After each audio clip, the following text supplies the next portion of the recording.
എലത്തൂരിൽ മന്ത്രി A K Saseendran തന്നെ വീണ്ടും മത്സരിക്കണമെന്ന് NCP മണ്ഡലം കമ്മിറ്റി ഒരു വിഭാഗം ആവശ്യപ്പെട്ടു. NCP എലത്തൂർ മണ്ഡലം കമ്മിറ്റി ശശീന്ദ്രനെ മത്സരിക്കണമെന്ന് സംസ്ഥാന കമ്മിറ്റിയോട് ആവശ്യപ്പെട്ടതായി ജില്ലാ വൈസ് പ്രസിഡന്റ് TP വിജയൻ 24നോട് പറഞ്ഞു. ആ പ്രതികരണം ആദ്യം കാണാം. ഈ വരുന്ന നിയമസഭാ തെരഞ്ഞെടുപ്പിൽ എലത്തൂർ നിയോജക മണ്ഡലത്തിൽ നിന്നുള്ള LDF സ്ഥാനാർത്ഥിയായി ശ്രീ എ കെ ശശീന്ദ്രൻ തന്നെ വരണം എന്നുള്ളതാണ് എലത്തൂർ നിയോജക മണ്ഡലം NCPS കമ്മിറ്റിയുടെ ഏകകണ്ഠേനമായ തീരുമാനം.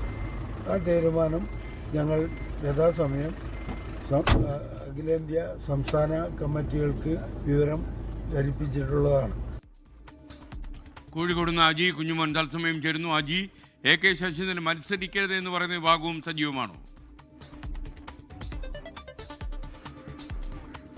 തീർച്ചയായിട്ടും എസ് കെ എൻ സൂചിപ്പിച്ചതുപോലെ തന്നെ എ കെ ശശീന്ദ്രനെതിരെ ഒരു വിഭാഗം NCPയിലെ നേതാക്കൾ രംഗത്ത് വന്നിരുന്നു. അതായത് എ കെ ശശീന്ദ്രൻ കഴിഞ്ഞ 8 തവണയായിട്ട് മത്സരിക്കുന്നു, 10 വർഷമായിട്ട് അദ്ദേഹം മന്ത്രിയുമാണ്. അതിനാൽ തന്നെ ഒരു പുതുമുഖത്തിന് മണ്ഡലത്തിൽ അവസരം കൊടുക്കണമെന്നാണ് എ കെ ശശീന്ദ്രനെ വിമർശിക്കുന്നവർ പറയുന്നത്. എന്നാൽ എ കെ ശശീന്ദ്രനെ അനുകൂലിക്കുന്നവർ പ്രധാനമായും പറയുന്നത് എ കെ ശശീന്ദ്രൻ എലത്തൂർ മണ്ഡലത്തിന് വിജയ സാധ്യതയുള്ള ഒരു സ്ഥാനാർത്ഥിയാണ്. ഒട്ടനവധി വികസന പ്രവർത്തനങ്ങൾ ആ മണ്ഡലത്തിൽ ചെയ്തതുകൊണ്ട് തന്നെ എ കെ ശശീന്ദ്രൻ തന്നെ തുടരണം എന്നാണ് ഈ മണ്ഡലം കമ്മിറ്റി ആവശ്യപ്പെടുന്നത്. കഴിഞ്ഞ ദിവസം 43 പേർ ഈ മണ്ഡലം കമ്മിറ്റി യോഗത്തിൽ പങ്കെടുത്തിരുന്നു. ഈ 43 പേരും എ കെ ശശീന്ദ്രൻ മത്സരിക്കണമെന്ന ആവശ്യമാണ് മുന്നോട്ട് വെച്ചത്. ഇതുമായി ബന്ധപ്പെട്ട് ഇവർ ഒരു കത്ത് NCPയുടെ അഖിലേന്ത്യാ സംസ്ഥാന നേതൃത്വങ്ങൾക്ക് നൽകുകയും ചെയ്തിട്ടുണ്ട്.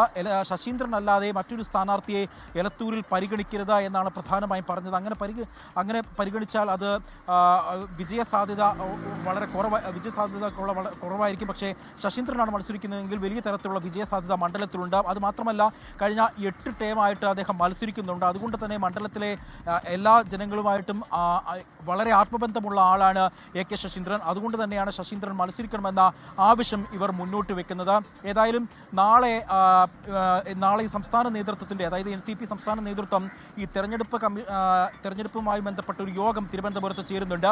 ഈ യോഗത്തിൽ നിർണായകമായ തീരുമാനം എടുക്കുമെന്നാണ് ഈ ഘട്ടത്തിൽ അറിയാൻ കഴിയുന്നത്. SKN ലോകത്തെവിടെയായാലും ഏത് സമയത്തും 24 വാർത്തകളും ഓഗ്മെന്റഡ് റിയാലിറ്റി പാക്കേജുകളും എക്സ്പ്ലെയിനറുകളും വിശദമായി കാണാൻ ഞങ്ങളുടെ YouTube ചാനൽ നിങ്ങൾക്ക് സബ്സ്ക്രൈബ് ചെയ്യാം.